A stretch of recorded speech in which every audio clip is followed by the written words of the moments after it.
Welcome to another episode of Cyrus's podcast. Today, I'm very excited because I have amazing guest, Max Litke. He is the Director of Talent Partnerships at Millennial Entertainment.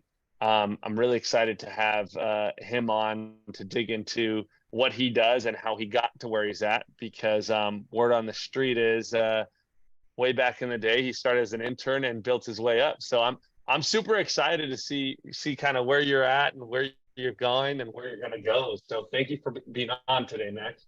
Yeah, happy to be here. Thanks for having me. Yeah, so talk to me a little bit about more of what you do. I know that I know you work with Carly Lloyd, right? U.S. Women's National Team legend. I know you've worked with the Andre Rush chef. I know you worked with Trey Kennedy. So talk to me a little bit more about like what you do and who is Max. Yeah, absolutely. So, as far as what we do, right, we help talent kind of figure out what their strategy is.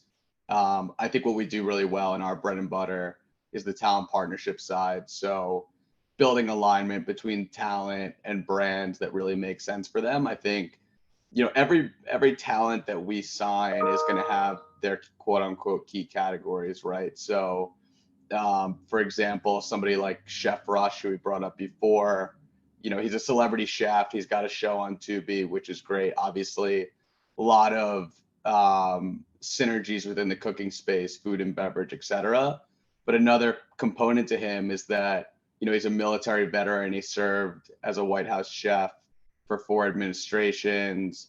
The deeper side of it is mental health, suicide prevention, working with brands that are looking to give back to the military community, service members and their families, et cetera. So helping kind of build alignment and connections to brands that are looking to tap talent to, drive certain things or categories, and vice versa, as talent kind of develop different projects or ideas that they want to build, helping kind of bridge the gaps and build relationships between the two power players.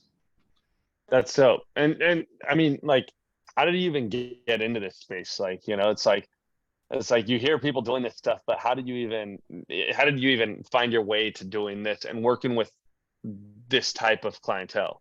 Yeah. Well, when I was younger, much younger, back in the old high school days, I thought that I wanted to be in the culinary space. At that time, Food Network was so big, Bobby Flay, Giada, these were kind of the big celebrities back in kind of the early 2000s. And it was something that I really thought was interesting. So I would go and work in bakeries during my high school years in the mornings and after schools. And sometimes I wouldn't get paid. I just wanted to learn and get my hands really in the batter, in the bread, right, in the dough.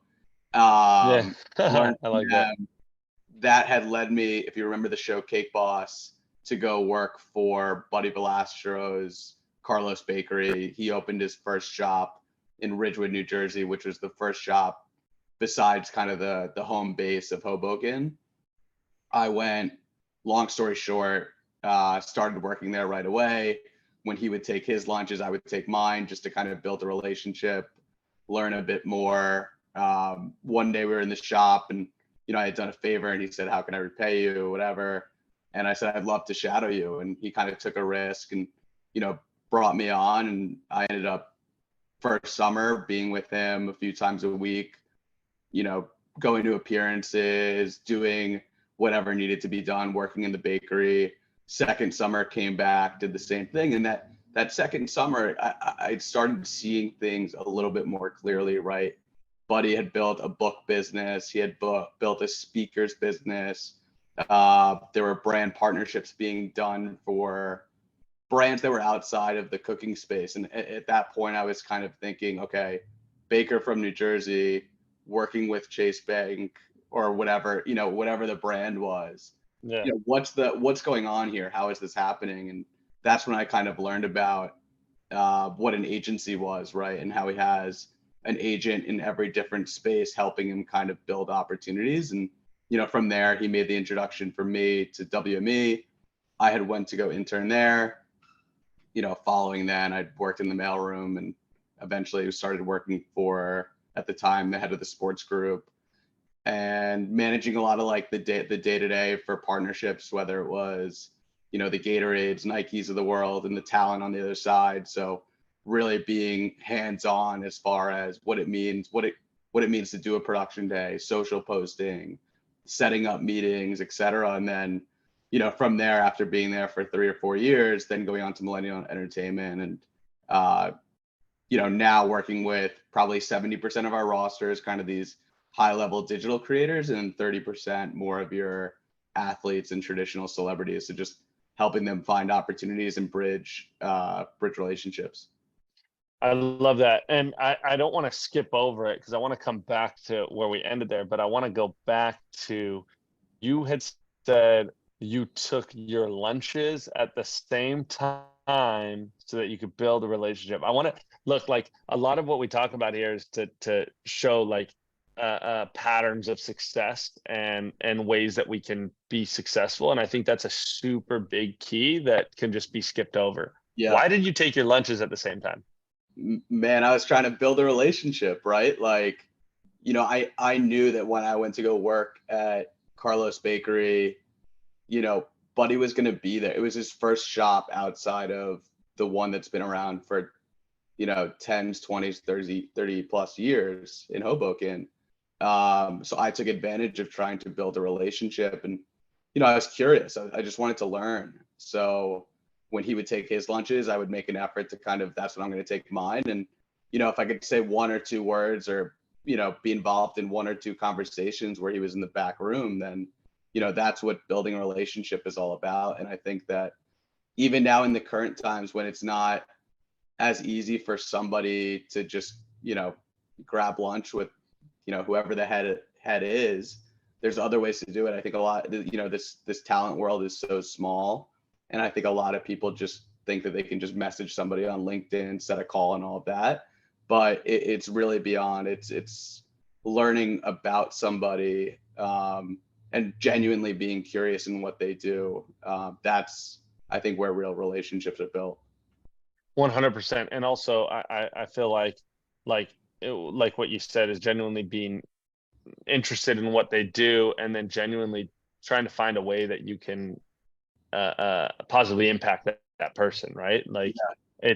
It's such an interesting thing because and like I said, like, that, just taking that time to understand, by the way, like, take the opportunity, you are in the room with this person that's going to help you get to the next level, and ultimately ended up doing so, right? Because you were constantly in front of this person and constantly saying, hey, I want to be here, I want to help, how can I help, versus what are you going to give me? Right. I'm like, exactly it. I talk to so many people all the time, and they're like, yeah, but what do I get out of it? I'm like, you got to understand, like, relationship over everything else. Yeah. Just being in the room has so much value, because you don't know when you're going to get thrown into the conversation, if someone's going to ask your advice, or, just being there and, building some normalcy of, you being there is going to help so much. And I think it even relates to today, like, when people will say, like, getting into a talent agency, getting into a management agency is so hard. Like, what's the advice? And it's really like, rather than just sending somebody a note and saying, let's talk, it's kind of like, hey, I saw that you posted about this. Like, I'm curious as to how this came about, or, and then it's like, okay, well, they did a little bit of research, they're interested. Like, it's not just, I see the agency, the 3 letters that you work for, and that's where I want to be. 100%. I actually love that, because I get like those random emails all the time, and everybody's in, like, a lot of people, you gotta do sales, you gotta do your outreach, so on and so forth. But the outreach that actually works is the people that are sitting there and directing it specifically at what I do, or right, what XYZ person's doing, right? Because it feels like you actually care at least a little bit enough to do some research.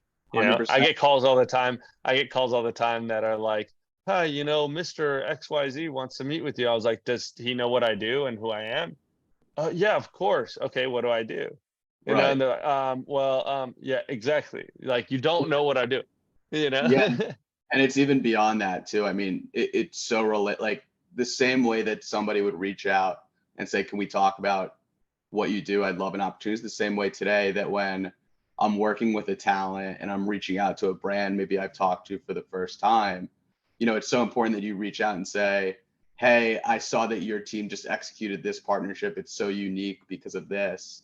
Would love to hear more about it and see if there's a way to build a relationship for XYZ or our roster, et cetera. I love that. Yeah. And it's so funny because a lot of what I've accomplished in the same in this space is very much that, right? Is like, hey, let's build good people around and create good relationships, and then everything else will work out. You know what I mean? 100%. Like, long term you win if you have, I think it's actually a hack. Like, I think it's a life hack that, like, if you build meaningful relationships with people, then, like, you literally can't lose down the line, because down the line, like, you're always going to have someone that's going to be able to help you or work with to be able to help build you up again, right? Like, even if 100%. everything crashes, and I always say, even if everything crashes and fails one day, like, I'm still going to win because of the relationships that I have in each industry. 100%. So I love that. So I couldn't skip over that thought process, because that's a game changer, especially for someone that's like wanting to get into the industry, wanting to get into anything, right? Like, and be successful in any industry. Like, spend the time, take the time, spend the time with the people that are going to teach you. And so then you basically, you followed him around, you saw what he did, and you're like, wait a second, like, there might be an opportunity here. So you shifted into this space. How was that shift? It was kind of it was a full 180 really. I mean, I thought, it was a space that was so kind of unbeknownst to me. I think that I was working in bakeries in high school because I thought I wanted to maybe go to culinary school one day or be part of the hospitality space. And then when I was working with Buddy as a talent and really recognizing, the 360-degree element of being a talent, that's when I was kind of like, okay, what's happening here? Yeah.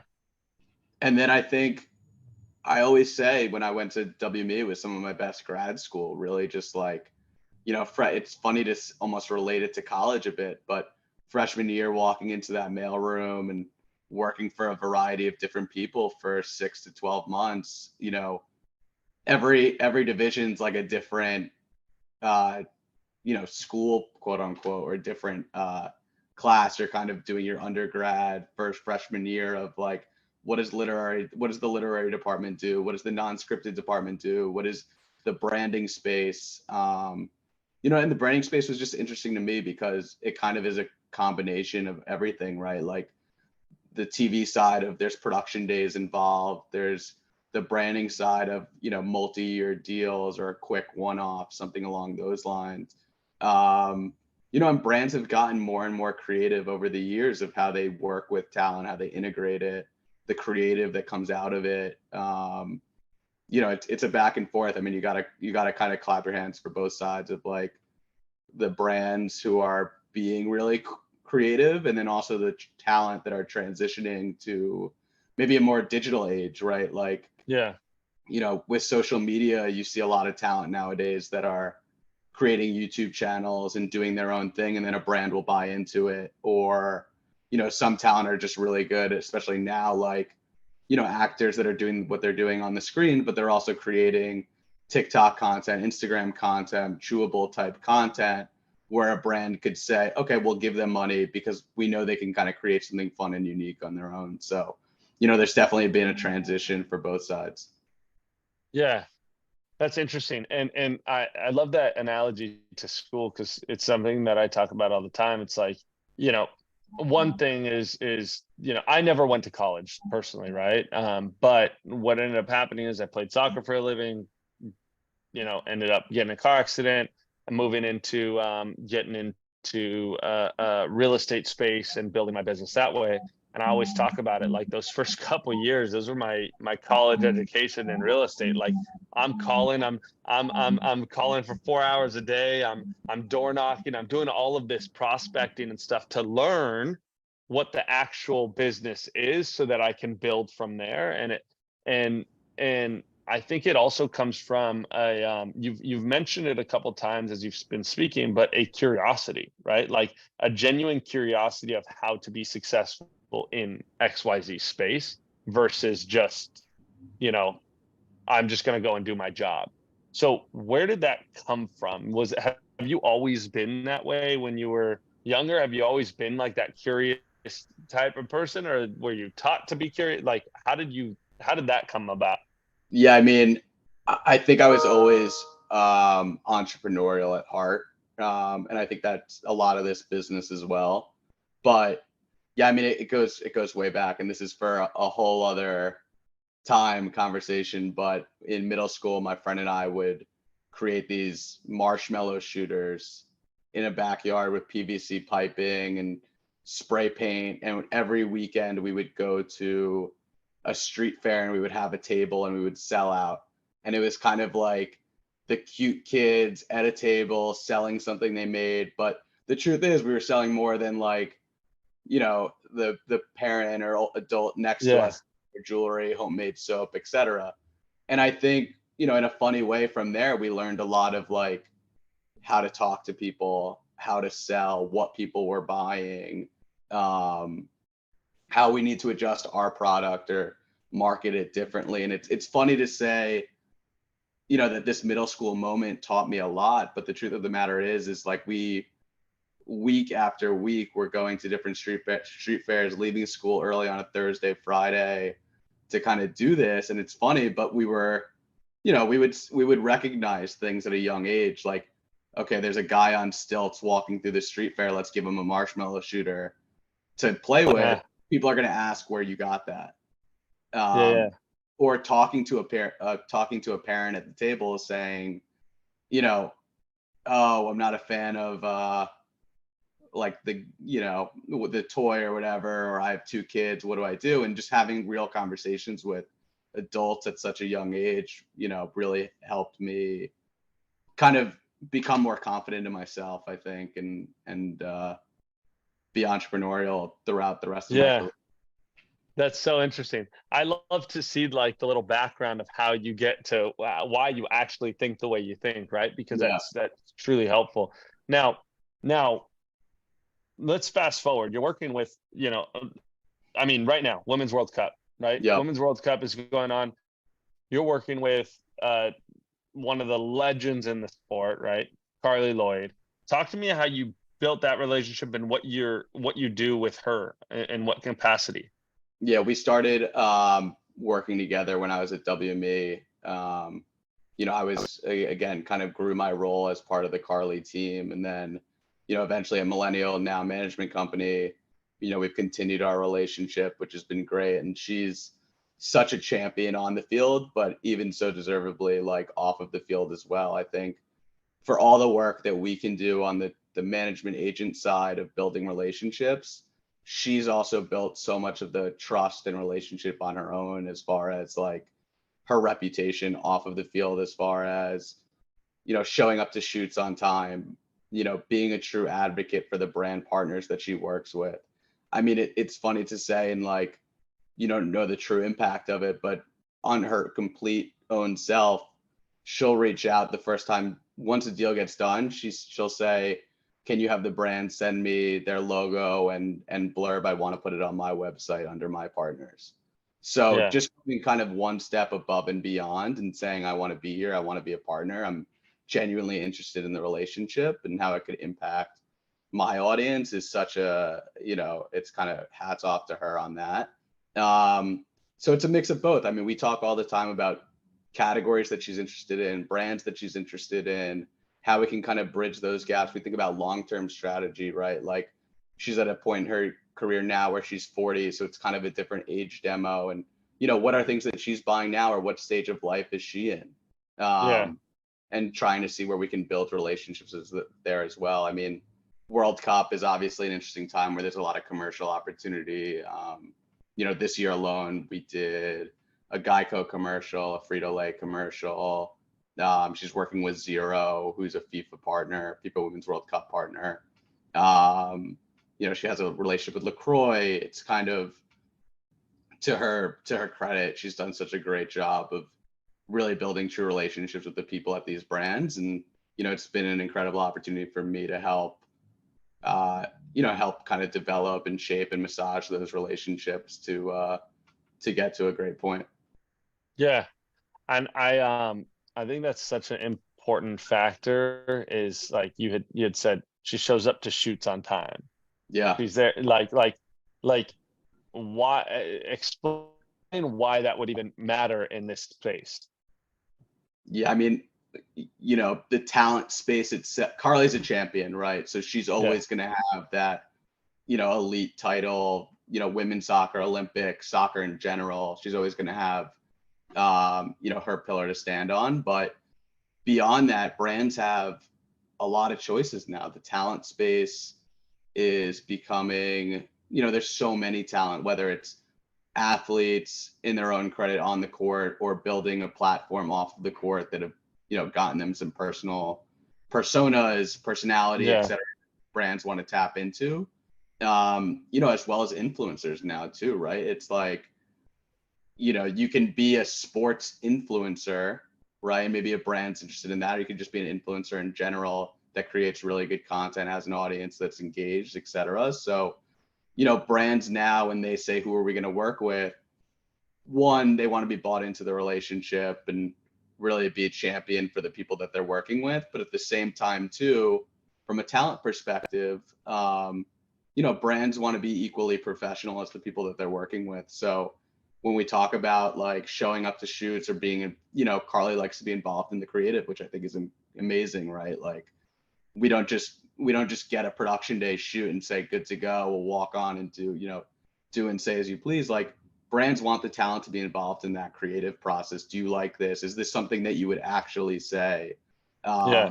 Creating that true authenticity about it. So yeah, I think just when brands are working with talent now, they want to, there's got to be the professional element to it. Brands get as excited as the talent are excited as well. So being Yeah. involved in the creative, giving your opinions. I've seen brands light up when a talent says, I wouldn't wear that. They're like, okay, great. Then we won't include that. Like, being hands-on, creative, in conversation with the partners that you're working with is just so important. Yeah. I love that because I think also that translates into so many other things, right? Like just being successful in general. It's like it does take like showing up on time, being professional, like making sure that you're heard as well. Like it's a very important thing. And I think that it's very easy to skip over because we're like, oh, we want to be here. And then when you get there, you don't know how to act when you get there, right? Like I always joke about it, like act like you've been here before. You know what Yeah. I mean? So it's a very interesting thing to hear and to show like the best in the world, right, does this on a daily basis, and Yeah. those habits are what creates are what creates long-term success. I truly feel, right?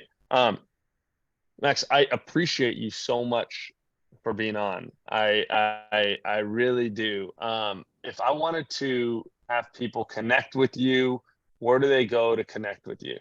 Yeah, absolutely. Thanks for having me. My Instagram is Max Litke. My LinkedIn is Max Litke. Those are kind of the two platforms I'm Can you spell primarily them on. out because it's audio? Yeah, it's Instagram is MAXLITKE and LinkedIn MAX last name LITKE. Awesome, killer. And is there anything else that actually I'm going to ask you a question. Um, before we go, I want to ask you one question, and it's if you could give one piece of advice to be able to get to where you started from where you were as an intern to where you're at now, like what would that piece of advice be to somebody that was in your shoes, 10, 15 years ago? Yeah, I think it's let your genuine curiosity shine. People will see it. Um, hopping on a call with somebody for 10 minutes to ask them what they do and, how they can send an application in for the job is one way. The other way that I think will get you further is to, genuinely be curious in somebody's work, follow up with them, ask them how the project's going, or maybe you saw something that they were a part of or their client was a part of. And that goes for not only just trying to get a job, but working with other people, genuine curiosity in the work that others are doing, and even in their personal life too. Will get you so much further and help you create real, strong, fun, and personal relationships. I love that. I love that. I appreciate you so much, Max. Thank you so much for being on, brother. Thank you too. Thanks for having me.